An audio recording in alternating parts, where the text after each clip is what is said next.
They stripped Cross in the med bay like he was a ruined engine. Scissors hissed through webbing and cloth. Clamps clicked, tape pulled skin. He stared at the ceiling lights, while a nurse floated a pen light over his eyes. The room smelled like disinfectant and metal, a clean scent that felt obscene after the forest. When they rolled him to check his ribs, he saw a rust-brown smear on the gurney and realized it was his. Name, the doctor said.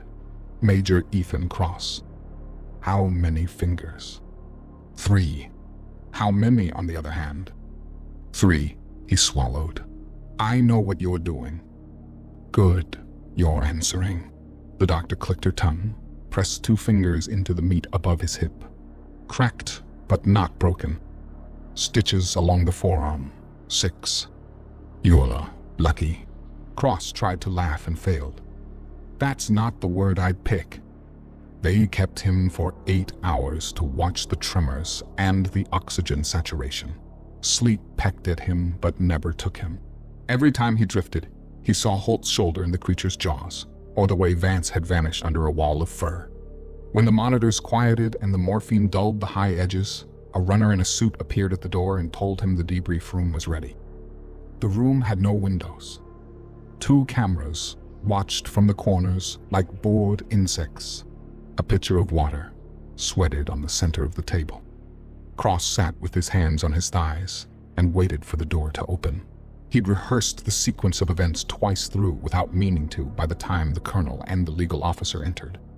Colonel's hair was a white cap, the kind of white that comes from long years of cold decisions. He didn't sit right away. He stood with both hands on the back of the chair and considered Cross as if the man were a map that needed folding. The legal officer opened a folder and squared it with the edge of the table 3 times. Major, the colonel said. You look like death. I've seen worse, Cross said. It came out flat, honest, without pride. Let's start simple, the colonel said. You were tasked with Dogman containment. You reported engagement. You returned alone. Why? Cross told the story with the same economy he used in after-action reports. He laid the timeline like track, one section to the next.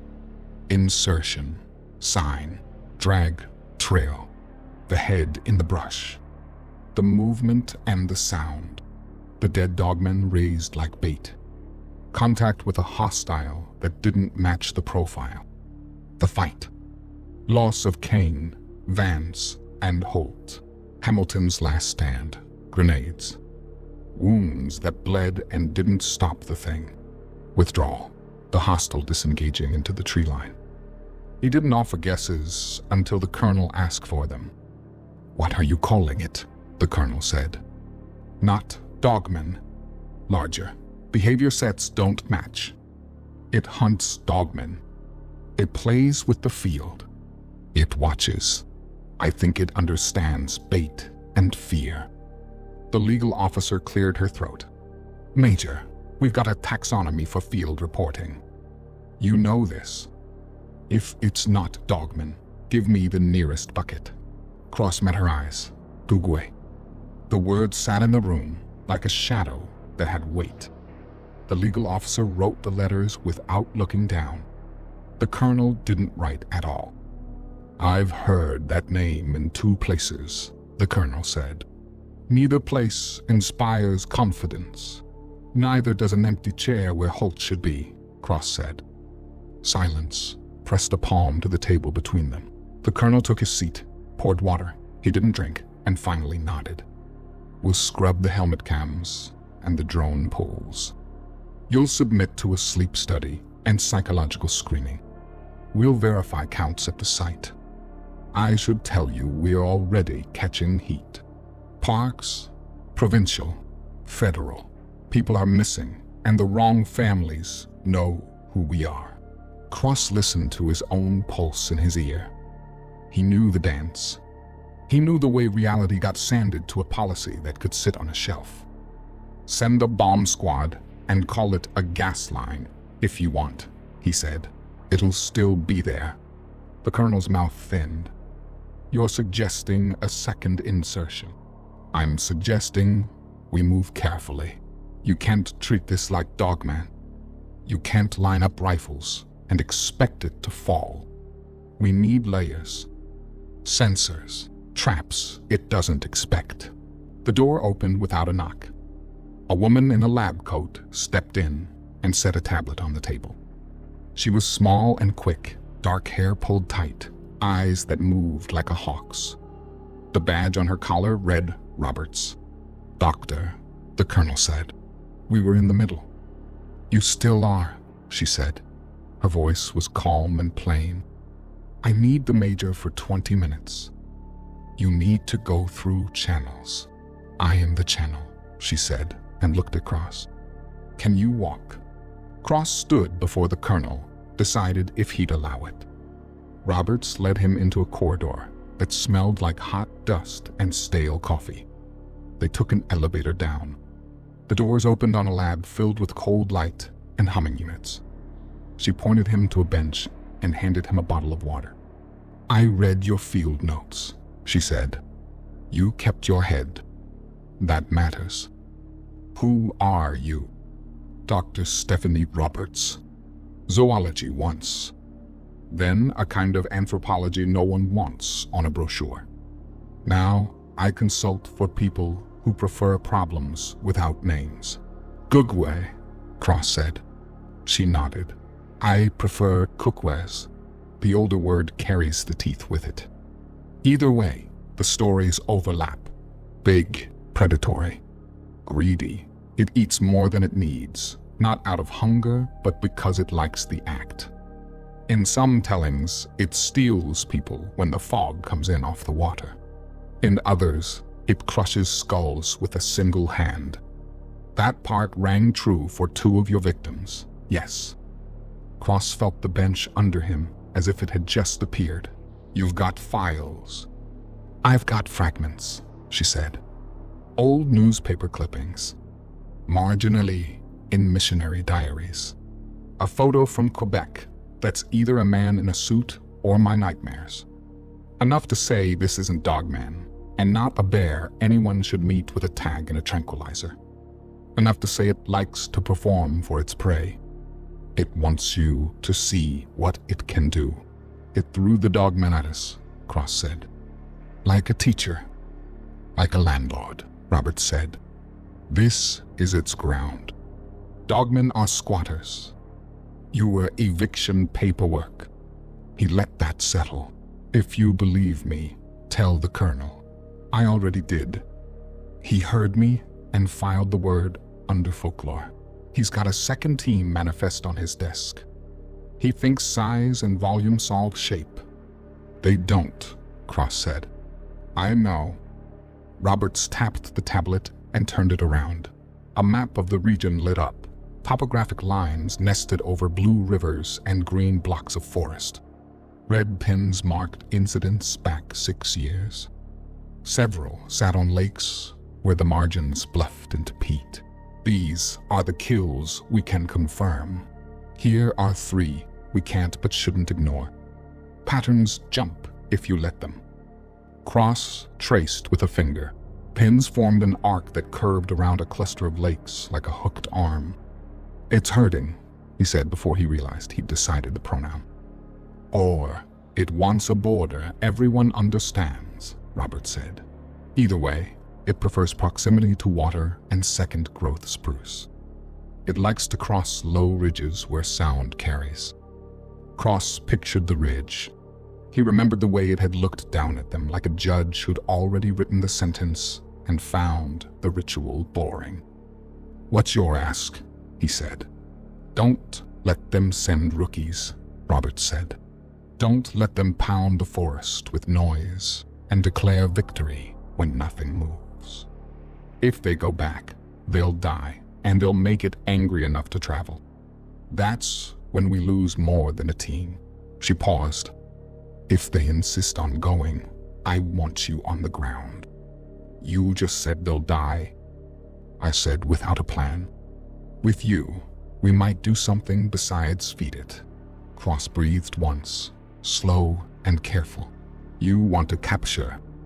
I want a future where people can camp along those lakes without becoming a story. He drank the water. It was warm and tasted like dust and plastic. I'll need claymores, pressure plates, a net that could stop a bull moose. I'll need drones that can carry a line. I'll need a helicopter that can hover without lighting the whole forest. I'll need a team that listens. Roberts nodded. Make me a list. I'll take it upstairs. Cross set the empty bottle on the bench and stood. The tremor in his hands had faded to a fine quiver he could tuck under discipline. I'll write it now, he said. Good, Roberts said. One more thing. You said it disengaged. Why? Cross shook his head. Doesn't matter. What matters is, it'll do it again, and if we're not ready, it'll finish the job. Roberts accepted that with a small nod. I'll see you in 2 hours. Bring me a plan I can't tear apart. She left him with the map and the hum of cooling fans. He stared at the arc of pins until the lakes blurred. He thought about a forest quiet enough to hear your own bones, and about a mouth that had held his men like twigs. He thought about borders and landlords, and what it cost to walk across a line. He opened a blank form and began to type. The meeting with the colonel ended the way Cross expected, with the same taste in his mouth he'd had after bad ops overseas. Roberts laid out the plan they'd worked through in the lab. Traps, sensors, drones that could drag nets across choke points.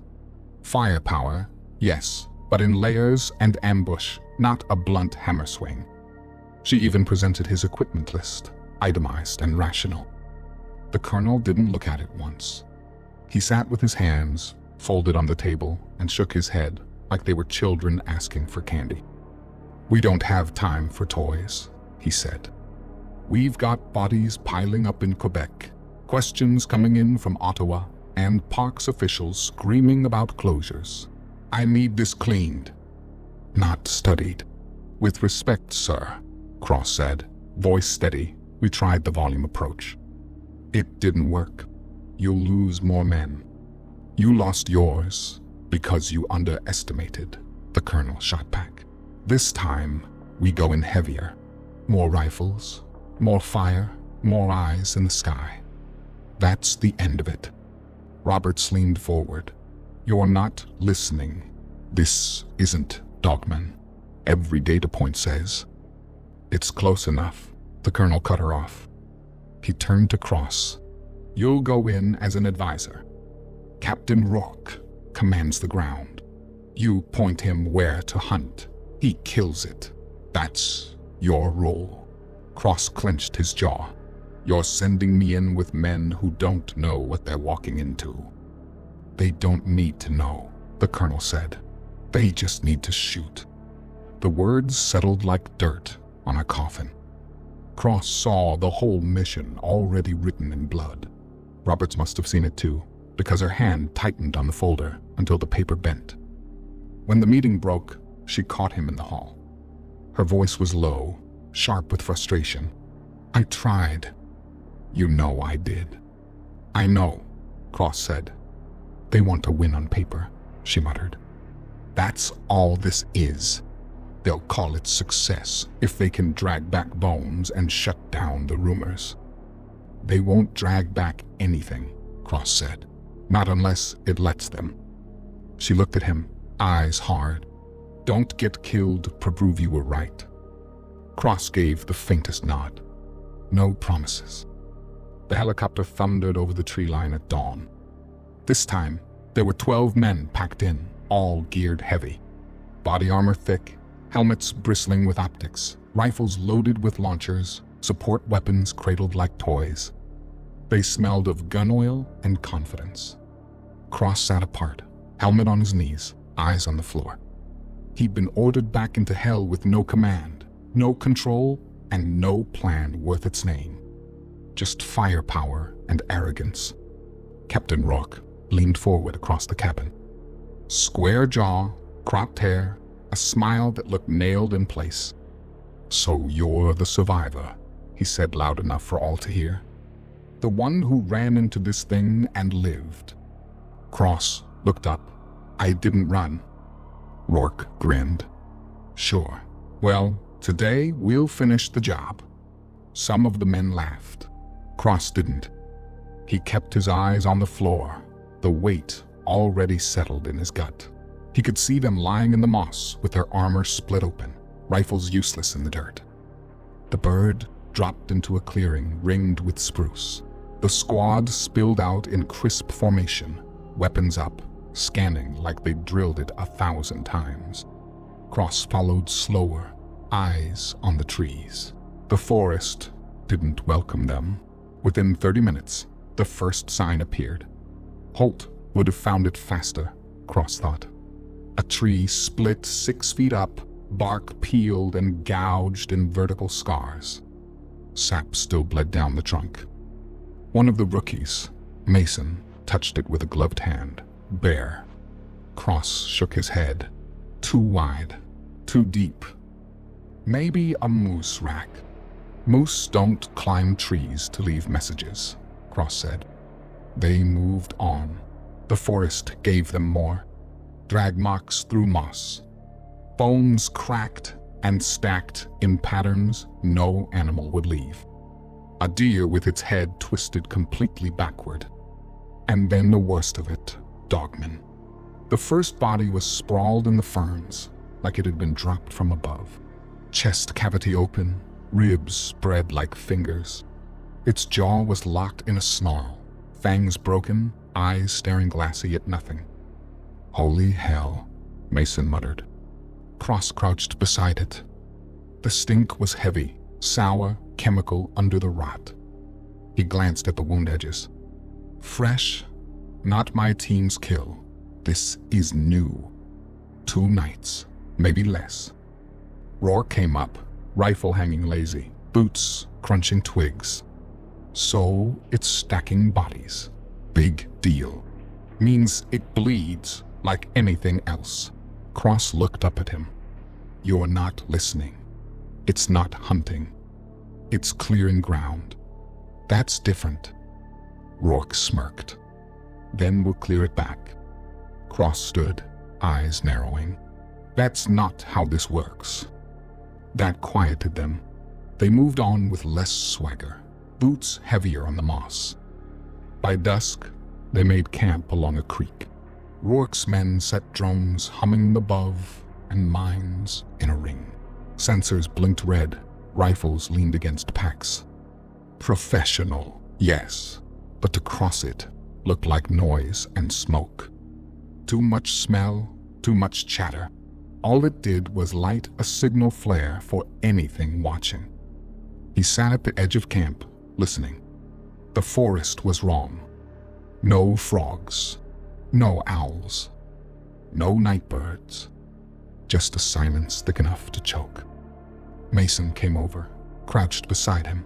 "So, expert, what do you think?" Cross kept his eyes on the dark trees. "I think we're not alone."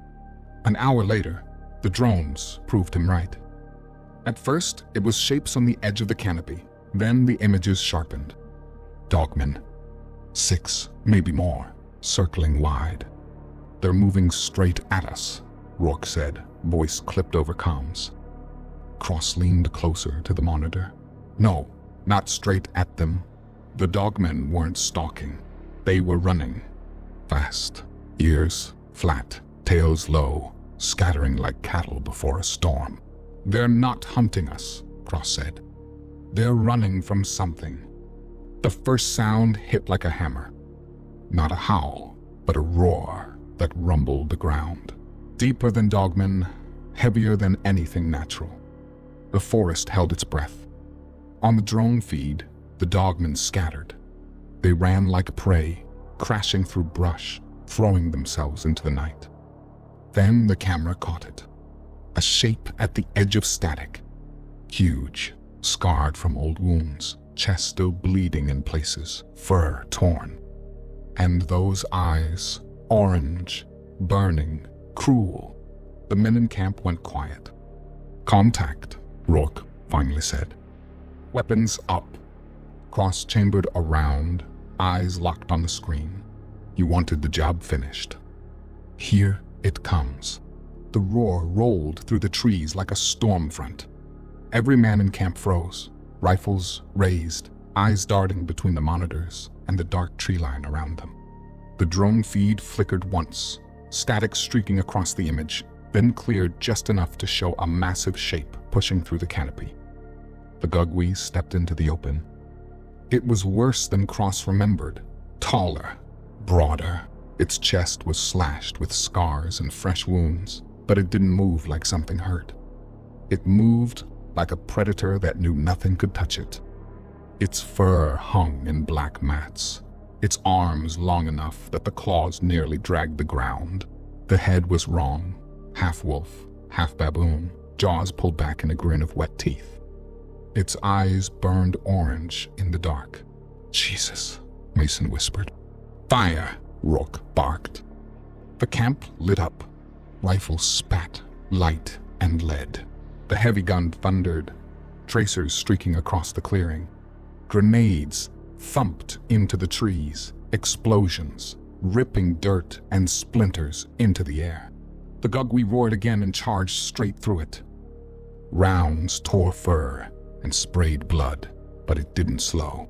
It barreled into the perimeter, hit a mine, and vanished in a flash of fire and smoke. The shockwave knocked men flat. Cross scrambled to his knees, rifle ready, heart hammering. The smoke shifted. The Gugwe walked out, bleeding, burned, but still upright. It swiped one of the motion sensors off a tree and crushed it in its fist like it was nothing. Keep on it, Rourke shouted, trying to rally the squad. His voice was steady, but his eyes gave him away. The men poured fire into the beast. Two tried to flank, sprinting to higher ground, but the Gugwe was faster. It lunged sideways, claws flashing. One man's scream cut off when he hit the dirt in pieces. The other managed 2 bursts before the thing hit him so hard his body folded against a tree. Hold your line, Rourke barked. Do not break. Cross fired in controlled bursts, aiming for the throat, the eyes, the joints. He watched flesh tear, blood spray, but the creature didn't fall. It turned, locked eyes with him, and for a heartbeat the whole fight froze. It knew him. Then it moved again, straight into the camp. The heavy gunner swung his belt fed around and held the trigger. The roar of the weapon drowned everything else, muzzle flashing like a strobe. The Gugwe leapt, landed on top of him, and the gun went silent. The beast ripped the weapon apart like it was plastic, then tore the man open with one hand. Cross grabbed Mason and shoved him toward cover. Move. Do not stand still. Mason's face was pale, lips trembling, but he nodded and followed. They sprinted for the creek bank as explosions tore behind them. Rourke wasn't running. He stood in the middle of camp, launching grenades one after another, shouting curses between every reload. The blasts staggered the Gugwe, but they didn't stop it. It came at him low, fast. Rourke fired point blank, the last round, leaving a flash in the beast's face. For a moment, it looked like he'd stopped it. Then the Gugwe's arm swept across, and Rourke flew into the air, landing in the creek with a sickening crack. "Captain's down," someone shouted, but the words carried no weight. The camp was chaos now. Men screamed orders. Gunfire cracked from every direction, but nothing slowed the monster. It moved like a shadow, here 1 second, gone the next, reappearing in the muzzle flashes with claws dripping red. Cross fired until his rifle clicked empty. He slapped the mag in with shaking hands, slammed the bolt forward, and tried to steady his breathing. Mason was crouched beside him, eyes wide, firing wildly into the dark. "Calm down," Cross snapped. "Short bursts. Control it." Mason nodded, sucked in a breath, and steadied his rifle. Together they fired at the shape tearing through what was left of the squad. The Gugwe staggered once, bullets hammering its chest, But then it turned and roared, so loud the air seemed to split. Men broke. 2 sprinted for the tree line. The Gugwi gave chase, moving faster than anything its size should. Both vanished into the brush. Silence followed, then the crack of bones. Cross knew the sound. "Fall back to the creek," he shouted, voice raw. "Form a line." What was left of the squad scrambled toward the water. 4 men, maybe 5. Their rifles cracked in ragged rhythm, tracers stitching the dark. The Gugwi slowed now, watching them from the tree line. Its chest heaved, blood soaking its fur, but it wasn't beaten. Its lips peeled back into a snarl that almost looked like amusement. "It's not retreating," Mason muttered, voice breaking. Cross kept his rifle leveled. The Gugwi stepped closer, slow, deliberate. One more step, and the men fired. Bullets tore into its torso, splintered bark behind it, but it only staggered back, growled, then circled wide. It wasn't done. It was hunting. Cross glanced at the survivors. 2 bleeding, 1 clutching a ruined arm, another frozen with shock. This wasn't a fight anymore. It was slaughter. He keyed his calm, voice sharp. "HQ, this is Cross. Contact with hostile confirmed. Casualties heavy. We need immediate evac." Static answered. Mason looked at him, face pale, eyes hollow. "Nobody's coming." Cross kept his rifle on the tree line. The Gugwi's eyes glowed through the dark, 2 burning coals watching them, waiting for the next move.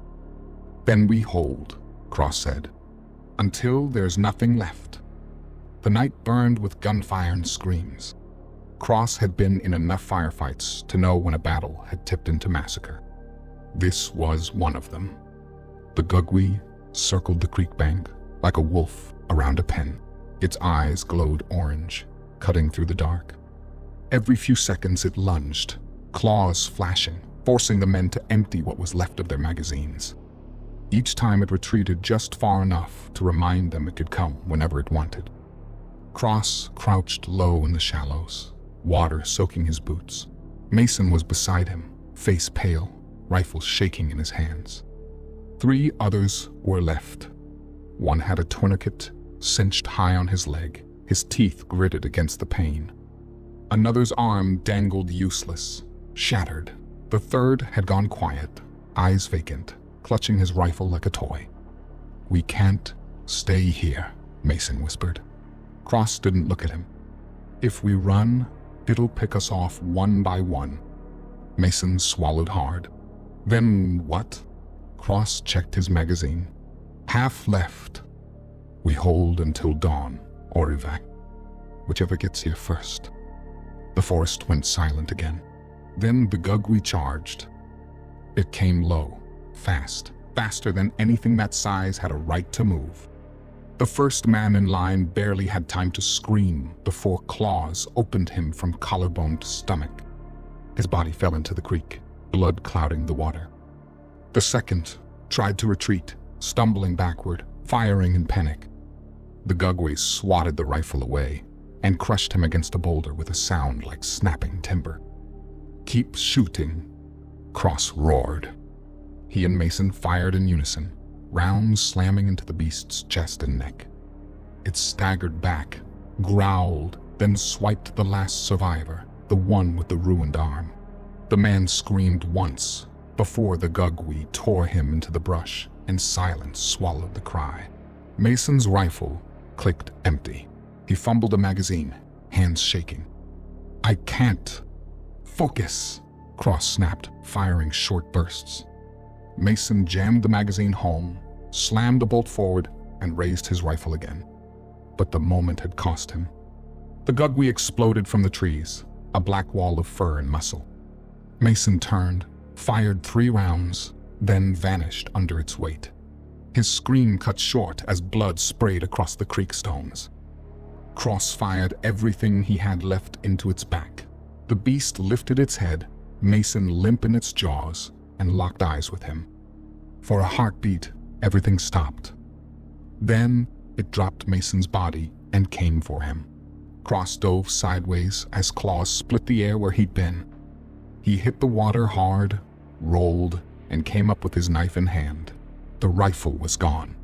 The gugwi loomed over him, teeth bared, breath hot and sour. He slashed at its leg, the blade sinking into muscle. The beast snarled and swiped. Pain exploded across his ribs as he hit the ground. His vision blurred. He forced himself up, knife ready, but his body screamed at him to stay down. The gugwi raised one clawed hand, shadow blotting out the stars above him. Cross knew he couldn't block it. The night shattered with the thump of rotor blades. Searchlight cut across the treetops, burning through the dark. The gugwi froze, head snapping up at the sudden roar overhead. It hissed, lips pulling back from its teeth, and stepped off Cross like a predator robbed of its kill. The helicopter banked low, its engines screaming, floodlight painting the creek white.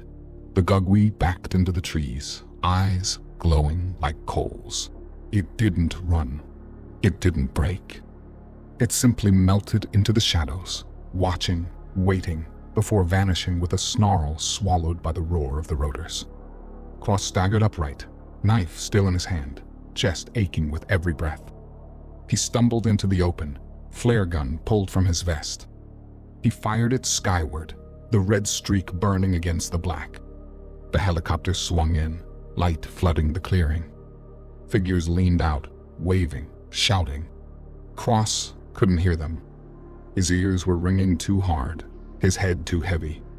He stumbled forward, boots dragging through mud and water until strong hands hauled him up into the cabin. The crew shouted questions he couldn't make sense of. He slumped against the bulkhead, eyes hollow, chest heaving. Below him, the forest slipped away into shadow. He looked down one last time. Mason's body lay broken in the creek, crimson spreading in the water. The others were gone, dragged into the trees. The gugwi was still down there. One of the crew leaned close, yelling over the roar of the engine. "Where's the rest of your team?" Cross didn't answer. He couldn't.